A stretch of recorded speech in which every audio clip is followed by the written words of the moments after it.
Ça chauffe de plus en plus au PSG, le comportement de certains joueurs agace fortement en coulisses. Restez branchés, on vous explique tout ça dans un instant.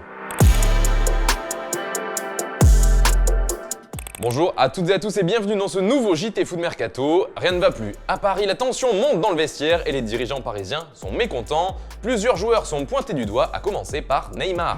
En effet, on apprend dans l'équipe que le Brésilien n'a pas toujours eu un comportement exemplaire, au contraire. Au début de l'automne, il est arrivé très en retard à un rendez-vous fixé par le PSG pour des ateliers avec des sponsors, ce qui a rendu le board parisien foudrage.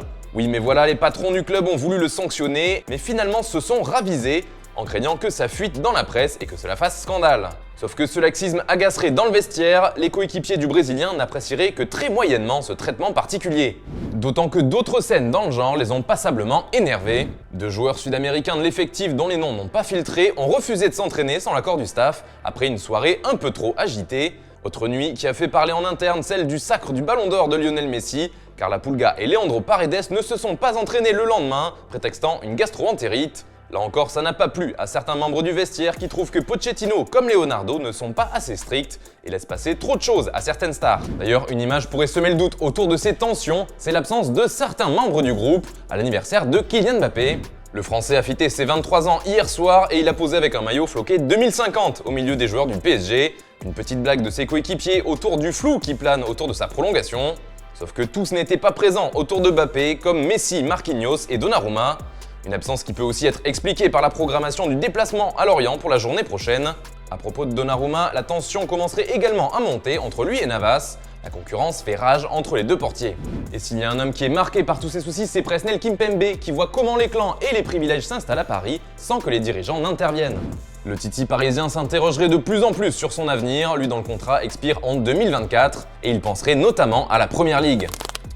Bon, vous l'aurez compris, même si les résultats sont là pour l'instant à Paris, tout n'est pas rose en coulisses. D'ailleurs, c'est la question du jour, est-ce que vous trouvez que le club est bien géré ou bien est-ce que le PSG est tout simplement ingérable? Comme d'habitude, vous nous donnez votre avis dans les commentaires et on en reparlera demain. Hier, on vous demandait ce que vous pensiez des 2-11 du Barça dont parlait la presse catalane. Et pour la plupart d'entre vous, il manque surtout Frenkie de Jong. Selon vous, ce serait une grosse erreur de le laisser partir.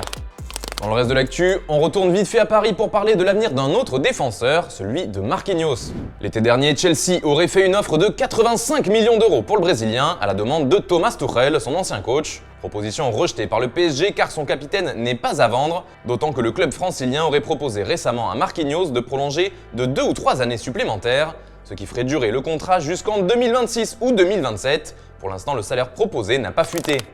La colonie française au Bayern est importante, mais elle pourrait bien se réduire dans les mois à venir. A commencer par Corentin Tolisso qui sera libre l'été prochain. La presse espagnole évoquait un intérêt du Real Madrid, tandis qu'AFM on vous révélait que l'AS Roma et José Mourinho le suivaient de près. Sauf qu'aujourd'hui, les dirigeants du club allemand voudraient finalement le vendre dès cet hiver pour récupérer un peu d'argent. Par contre, ils voudraient bien prolonger Kingsley Coman et des discussions sont entamées, mais il serait trop gourmand financièrement, ce qui pourrait le pousser vers la sortie. Benjamin Pavard, lui, souhaiterait évoluer plutôt en défense centrale et demanderait une hausse de salaire. Et s'il n'obtient pas ce qu'il veut, il pourrait lui aussi faire ses valises. Allez, encore un Français à l'honneur, mais cette fois du côté du Barça. Car Xavi rêverait en bleu en ce moment puisqu'il souhaiterait faire venir un certain Jules Koundé. Une information du Journal Sport, sa technique et sa lecture de jeu feraient de lui un joueur compatible avec la philosophie de Xavi. Sauf qu'il y a un petit problème, ce qui est rare et cher, et oui, la clause de Koundé est fixée à 80 millions d'euros et le CBFC ne veut pas négocier.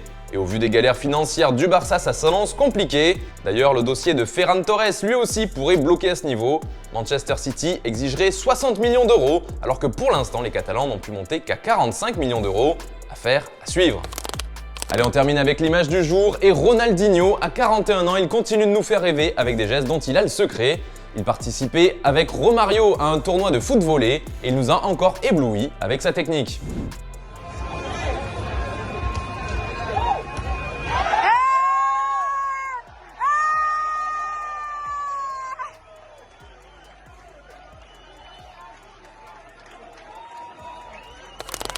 Voilà, c'est tout pour aujourd'hui. Merci de nous avoir suivis. On se retrouve dès demain pour un nouveau JT. Quant à moi, je vous souhaite une excellente soirée.